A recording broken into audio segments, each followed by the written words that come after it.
que apanha em casa, que não come antes de ir para a escola, como é que ele vai ter autocontrole? Como que ele vai ter condição de chegar na escola e se concentrar para aprender? Sem contar, Lucas, com todo o aspecto que a gente tem hoje psíquico. O TDAH, sei lá, o déficit de atenção, tem dislexia, tem tanto transtorno que às vezes os pais não conseguem identificar. Nós, como professores, temos dificuldade de identificar. E às vezes a gente identificar é um processo delicado.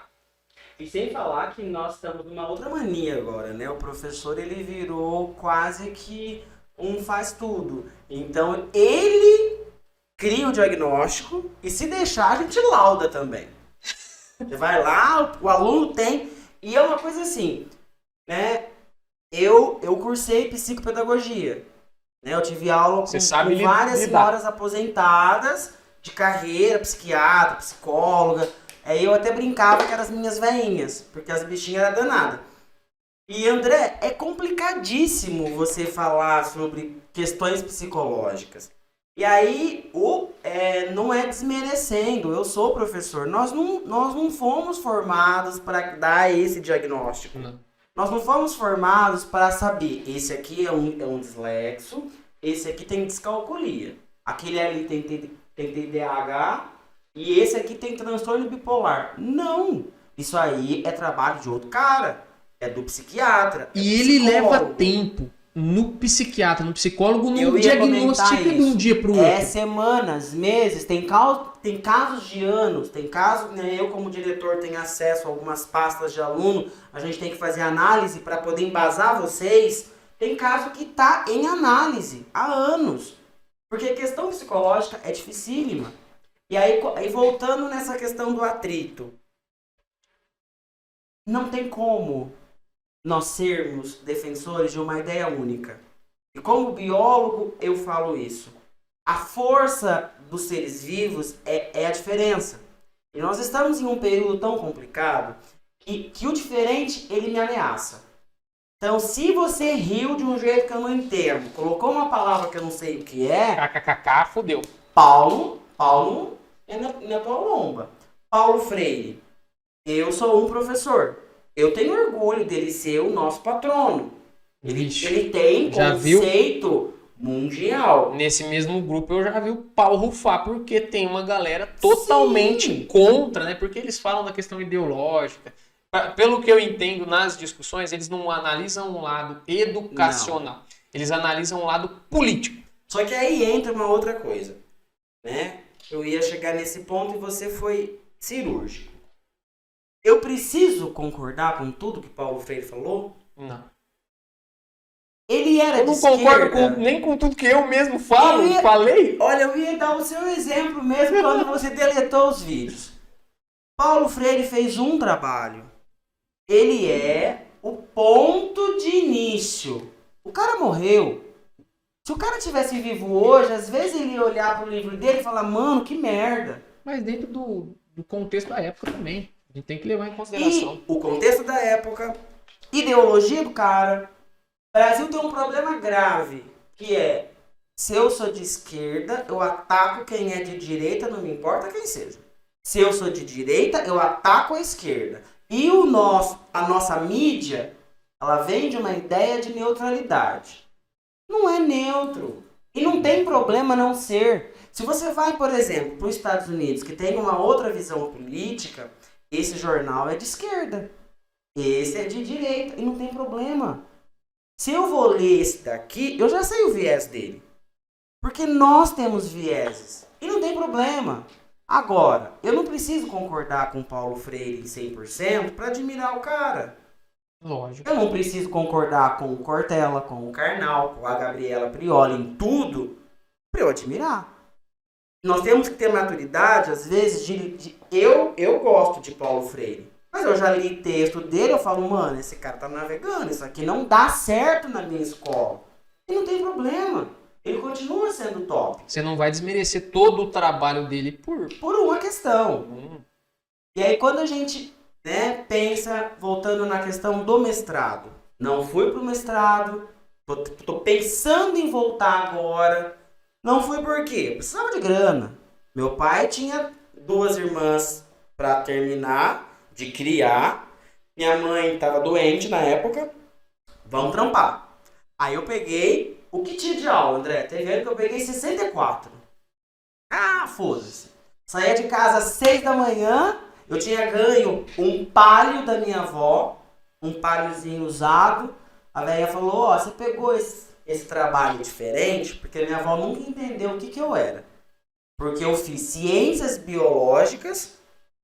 Aí ela falava assim pra mim, mas o que faz? Aí pra explicar eu falava, vó, mexe com bicho com planta. Aí ela entendeu. Mas aí de repente eu dava aula. Mas você não mexe com bicho com planta? Tô ensinando os meninos a mexer com bicho com planta. Aí ela falou assim, ó.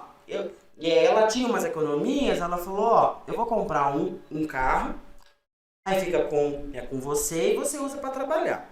Então eu já sou um puta privilegiado. Porque vários amigos meus tinham que ir pra outra cidade de busão. E tinha que encaixar os busão, ficar horas esperando, eu ia de carro e vinha de carro. Dava carona pra meio mundo. E aí eu peguei esse monte de aula. E eu fui trabalhando. Aí aparecia concurso, porque eu tava em muita escola. Teve um ano que eu prestei 7 concursos. E esses concursos foram homologando, foram saindo, eu fui chamado. Teve um que eu lembro até hoje, foi um do SESI. Esse eu fui. Aí tinha um termo, mas eu zerei.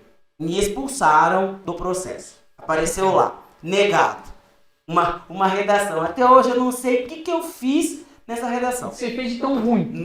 Não sei. Mas aí passei nos outros. Cargo em Campinas, aqui em Bebedouro eu cheguei a ter um cargo pela Secretaria da Educação, Monte Azul pela Prefeitura. Aí você vai ficando mais velho, você vai conseguindo juntar tudo em uma cidade só, você vai exonerando. Mas te dá uma bagagem gigantesca. Em um desses cargos eu assumi as aulas, peguei uma escola periférica. Mas de bairro, lá na ponta, uma escola nova. E, velho, escola nova. Você foi para atribuição de aulas em São Paulo. Eu cheguei a pegar aula lá na matriz das 5.600 escolas do estado. E é uma coisa assim, você sentava para atribuir aula, ó, tem 90 aulas numa escola em Sumaré. Você quer? Porque te chama por classificação. Aí eu falava, mãe, eu não sei onde fica Sumaré. Aí tinha uma moça, né, do meu lado, não, lá é muito violento. Eu, não, moça, lá não. Eu sei que eu fui parar em Campinas. Aí eu não fui, porque a ETEC chamou. Aí no outro concurso eu prestei, fui parar lá no Souza Lima, em Bebedouro, que é um bairro, que é uma cidade tida como tranquila. Eu cheguei para trampar, primeiro dia, passei pelo pátio, e eu sempre dei aula arrumadinho. Porque eu tô acostumado com um colégio particular. Eu tava 5 anos sem periferia. Eu tinha ficado já todo topzera. Já tava classe média top. Cheguei com o tênisinho da Adidas branquinho, tal. Aí já chegou um e falou, batizado. Não, passei pelo pátio, a molecada já me mirou de cima e embaixo. Quem que é esse cara? Aí me olharam e eu senti como se fosse um bicho estranho. Passei na sala dos professores, todo mundo mais velho, perto de se aposentar. Teve alguma remoção e tal. Falei, tá, mas todo mundo muito gentil, muito de boa, uma galera super feliz assim. Aí ele veio dar aula. Peguei minha caixinha de giz, eu não usava giz há uns anos. Caixinha de giz, beleza. Cheguei na sala, um ventilador funcionando. 3 da tarde. Eu tinha sempre as últimas aulas porque eu tinha outra escola antes. Depois da educação física. Eu cheguei, eu parei na porta, falei boa tarde. O molequinho virou pra mim, ele levantou, pôs a mão assim. Quem que é você? Eu falei, primeira aula, 7º ano. Moleque catatal. Já encheu o peito assim. Aí na hora, como eu já tinha anos de carreira, já tinha feito as pós-graduações, eu falei, ele tá marcando território. Ele tava mijando no poste dele. Ali era o terreno dele. Quem que é esse cara tá chegando aqui? Ele falou, ó, vou te avisar. Eu falei, pois não. Eu sou matador de polícia.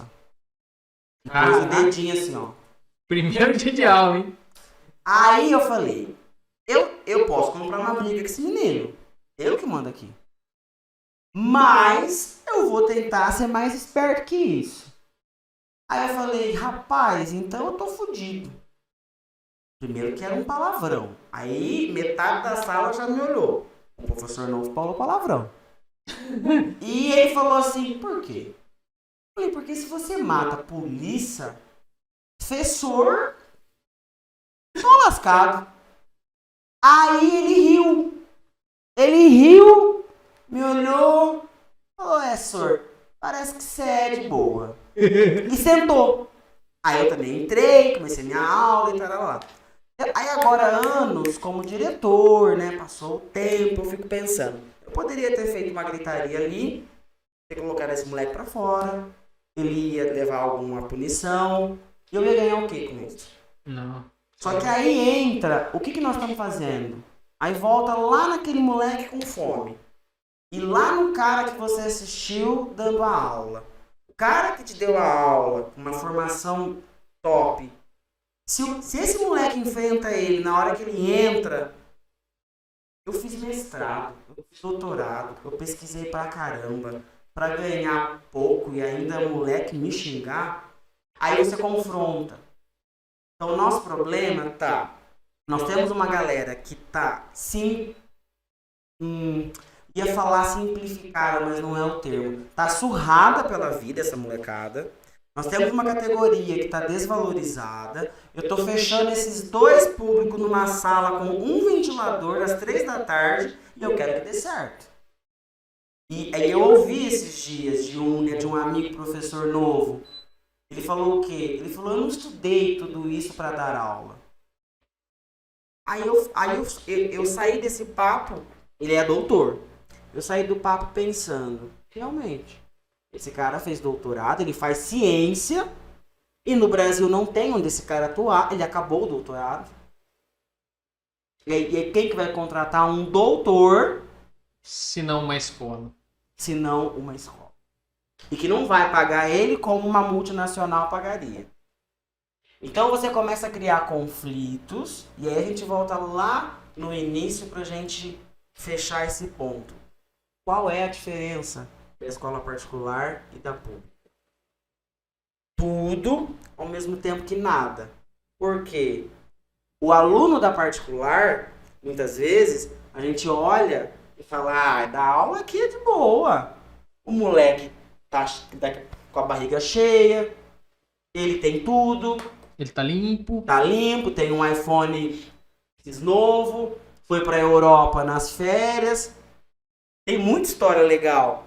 Teve uma vez que eu ouvi, professor, por que você senta na cadeira com almofada, sendo que eu que pago a mensalidade e tô numa cadeira de madeira? Ou coisas do tipo, uma amiga nossa ia casar. Aí ela tava dando aula, colegial já. Aí o moleque falou pra ela assim, você vai casar domingo, né? Aí ela falou, vou. Mas segunda-feira você vai dar aula? Ela falou, vou, porque ela não ia viajar após o casamento. Ela ia viajar nas férias, porque o professor tem que trabalhar. Lógico. Aí ela Tipo falou... lascado. Ela falou, não, vou dar aula. Aí eu esqueci que a senhora é pobre, né?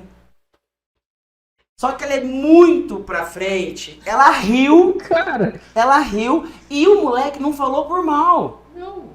E aí nós tomando café, ela contando e nós rachando o bico. Que era verdade. Então ali você tem um menino que você acha que ele é perfeito. Quando você começa a dar aula, eles também têm dislexia, eles também têm TDAH, eles também têm carência. Porque às vezes um pai desse menino, para manter esse império financeiro da família, fica fora o dia inteiro. Tem moleque lá que a babá leva ele pra escola, o moleque tem 15 anos, que o motorista leva. Teve uma vez que ele ia batendo um papo,